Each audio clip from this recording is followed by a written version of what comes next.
that starts to burn. It's like, I want to describe it as like, there's this kindling, there's this like spark that's on the inside of you to deliver, right? For your clients, for your customers, this spark to deliver, to help and serve people.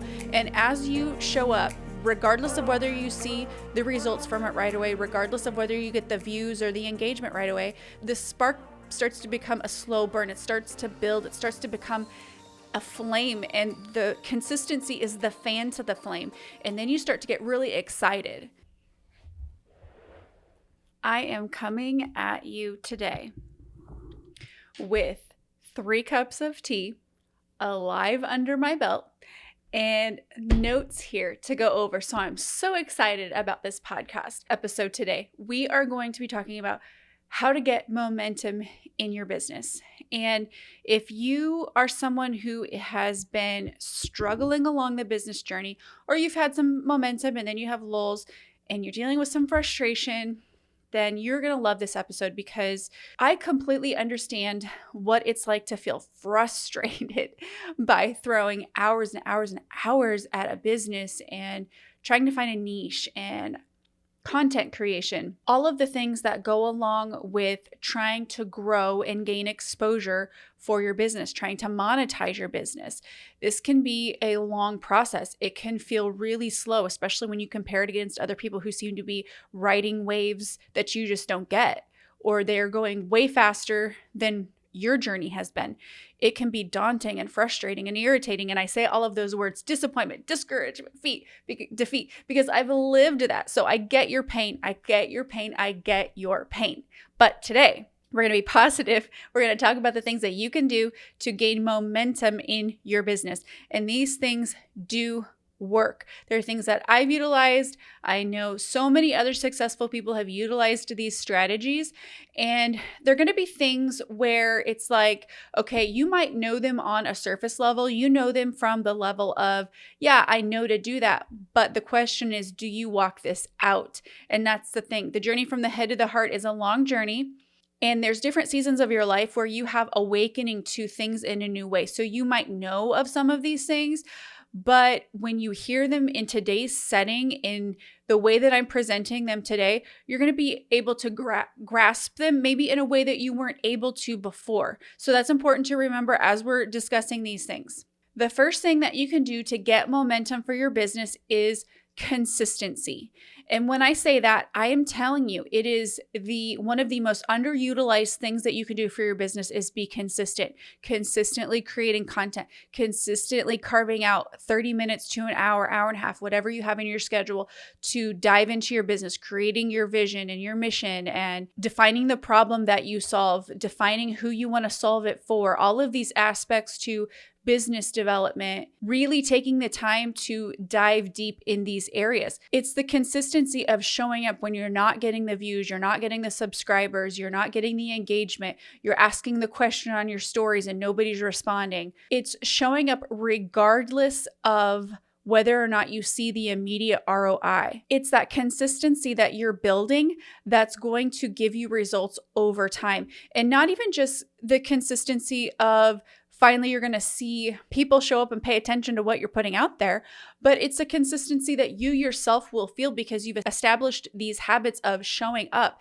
It's the momentum that comes within yourself of getting that grit and resiliency and fire in your belly of, I'm going to keep showing up regardless of if it's just my mom or my grandma that's sharing my stuff and liking my stuff, regardless of whether it's just my close circle of friends that's really responding. I'm going to keep showing up no matter what. And this momentum starts to build in your own soul of these wins that you have. And when I say win, what I really mean is when you establish for yourself a habit and you continue rocking that habit and showing up for yourself in your life and your business, showing up for your clients that you know will come, your customers that you know will come. It's this achievement that's on the inside of you. It's that win that's on the inside of you that starts to burn. It's like, I want to describe it as like, there's this kindling, there's this like spark that's on the inside of you to deliver, right? For your clients, for your customers, this spark to deliver, to help and serve people. And as you show up, regardless of whether you see the results from it right away, regardless of whether you get the views or the engagement right away,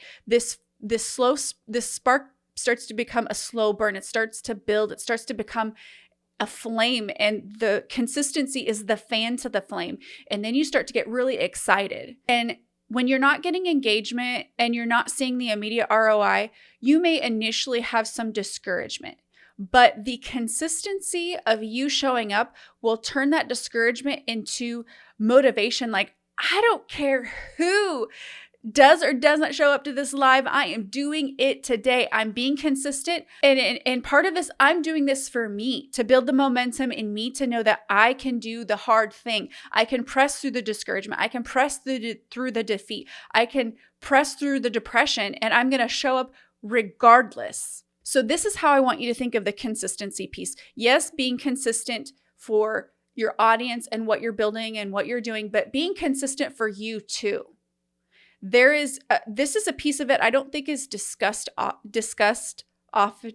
enough. DISCUSSED. It sounds like I'm saying disgust, but anyway, you know what I'm getting at. I don't feel like this piece is talked about enough.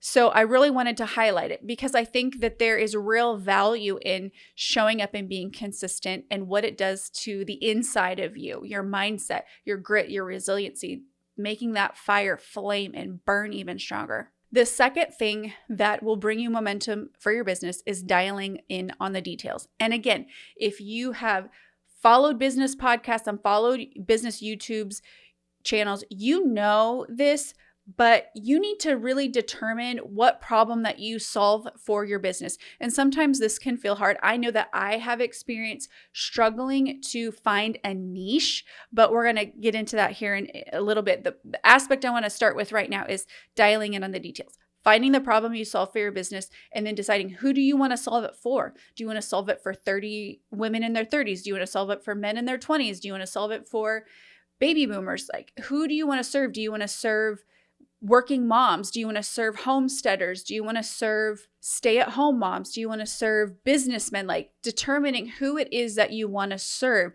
because the more you can niche down on this, the more knowledgeable you can be about this specific customer, to really know their pain points, know what they're about, know what gets them excited, know what they're going to YouTube to search and ask questions, what are they going to Google to look up, and then being able to provide answers to the questions that that person has about your specific problem that you solve. This is so important. And we know this logically, but are we walking this out? That's the question.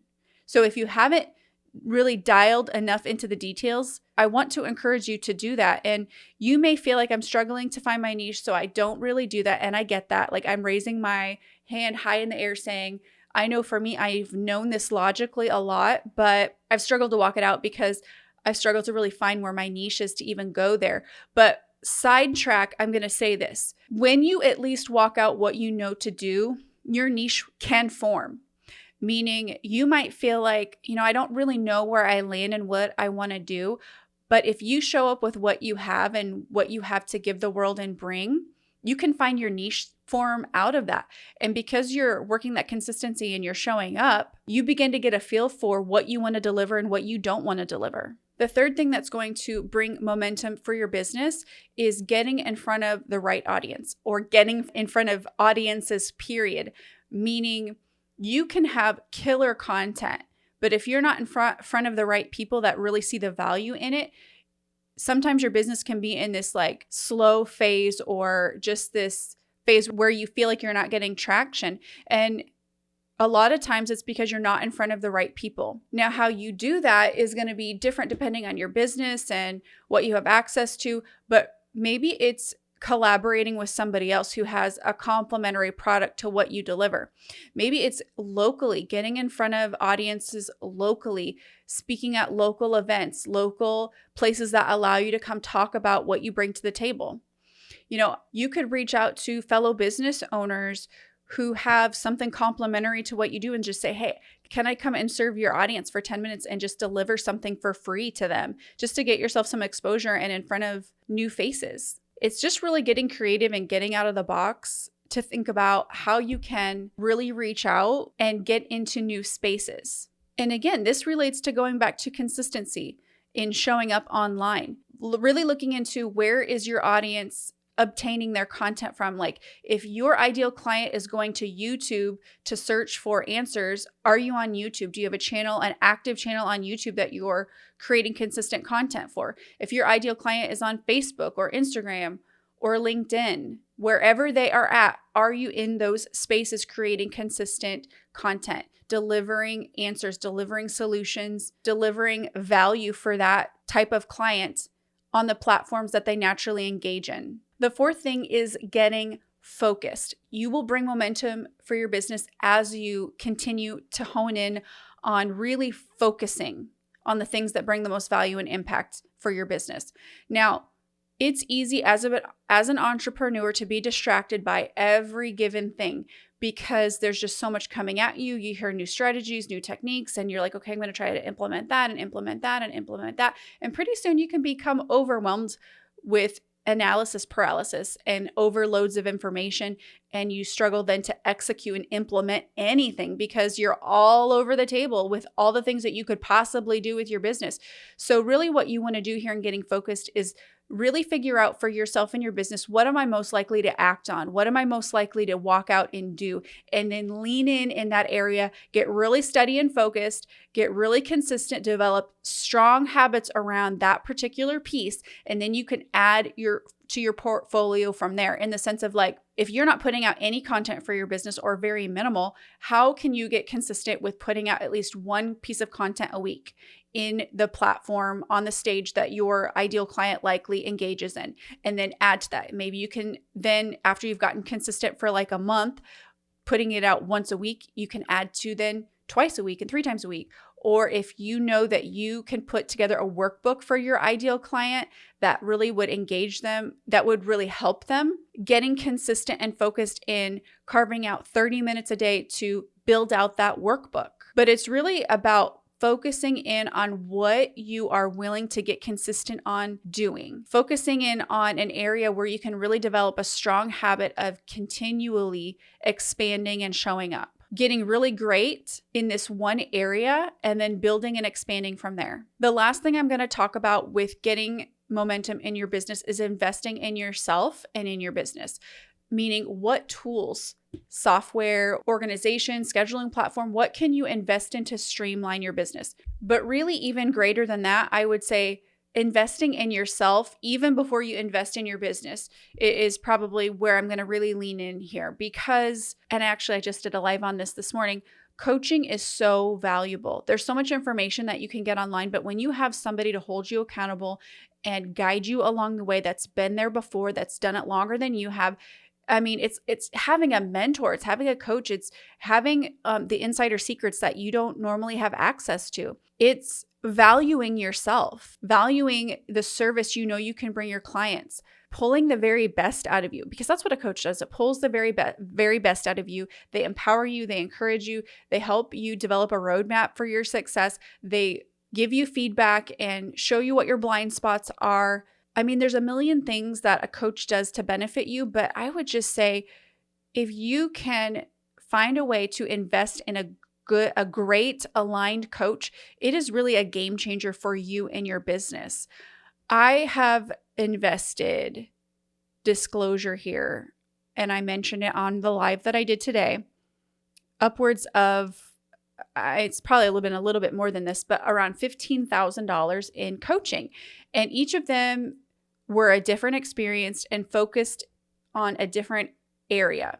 And I can say all of them were so well worth it.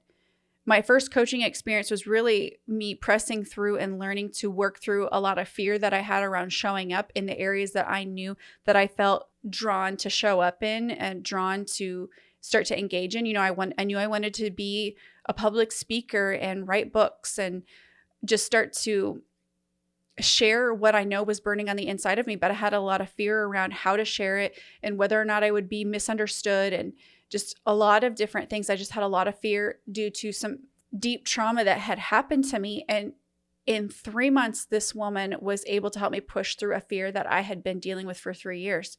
It was life altering, transformative. The way that she said things to me helped me to rethink the way that I was thinking about them. And it set me free. If I'm being just 100% honest, it was freeing. I was trapped in my mind with how I was looking at things and thinking certain things disqualified me, and certain traumas would come back later and haunt me. And just the way that she would reframe things for me was like, wow, I have never thought about it like that before. I didn't realize I could think about it in that way. And it was life-changing. And then the next coaching that I got involved in was with a group called Brand Builders. And that was where I spent the most money. But it was really valuable. It got me in a lot of close circles with people who were, I never would have been in the room on my own with some of these people that I was in these conferences with. And I just had access to so much insider information on how to do things efficiently and streamlined, and honed in on this aspect of like finding the problem that you solve and who you solve it for, and all of these business aspects. And it was so worth it. And then my last coaching experience has really been focused on like deep inner healing and working through, again, some mindset limiting beliefs, belief structures that were broken in my life. And really, when I went into this last coaching with Abundant Life Center, shout out to Gina Duray, she's amazing. And I'll mention Marie Cochran was the first person that I coached with. She's of Relentless Winning Mindset, just to give them all a shout out. But this last coaching that I went in with Gina was really focused because I was really struggling with, why am I still struggling with some of the same battles? Why am I still feeling depression and discouragement and defeat and not really breaking through? Why do I have all this information in my head and I know all of these things, but I just feel like I can't get there? I feel like there's this mental block, and I don't understand why things aren't landing for me in my career. And why am I on this 20-year journey of trying to figure out my purpose and I still just don't have the momentum? I'm not seeing the monetization I should see for the amount of effort and hours that I've poured into my life, and of trying to figure out what I'm really meant to do, where the favor and grace and anointing is in my life. Like, why is it this army crawl? And really, coaching with her was so valuable, because it's not like in one session she was like, okay, here's all the answers to all your problems, because that's a magician and nobody's a magician.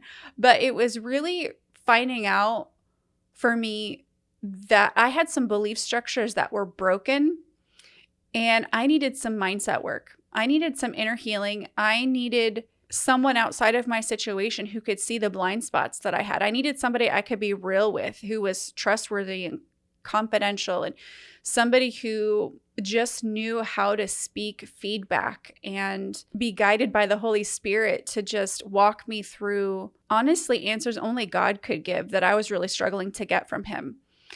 And again, it was really powerful. Does that mean that in all of this coaching and all of this money that I've spent, that I have all the answers now and my life is perfect and I'm like making all of this money every month doing the things that I love? No. Nope. That's not the answer. But the reason why I share this is because we have to keep things in perspective. All of this money that I've thrown at coaching, and actually I should really say invested in coaching, all of this time and effort that I've put in has brought me to where I'm at right now. And I would be so much further behind in so many different ways if I hadn't done that work. And I'm not saying if you haven't invested in coaching, you're super far behind. That's not what I'm getting at. My point is, like, whether you're investing in coaching or not, it's really investing in doing the work to really fine tune and figure out what is holding me back mentally, internally, emotionally, spiritually. Where do I need to have some healing? And you don't always have to have a coach to do that. The Holy Spirit is the ultimate guidance counselor.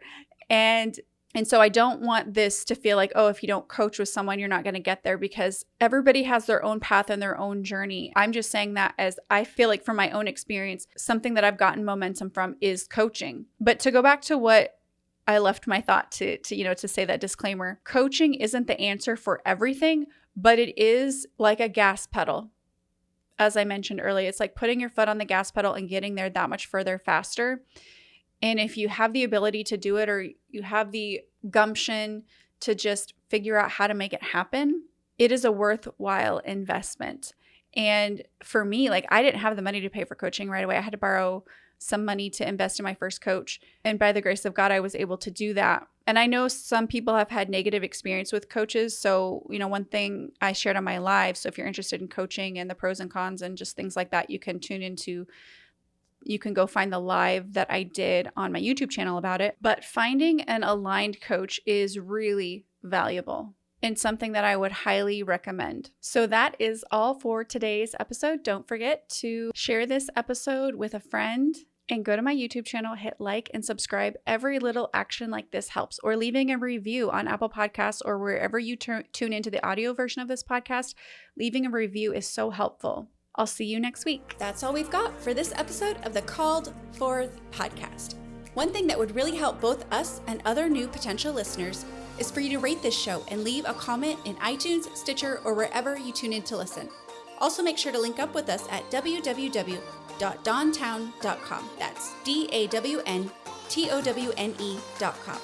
And on social media. And please just share. Share this podcast with anyone who you think might enjoy it. Until next time, remember, you have been called forth.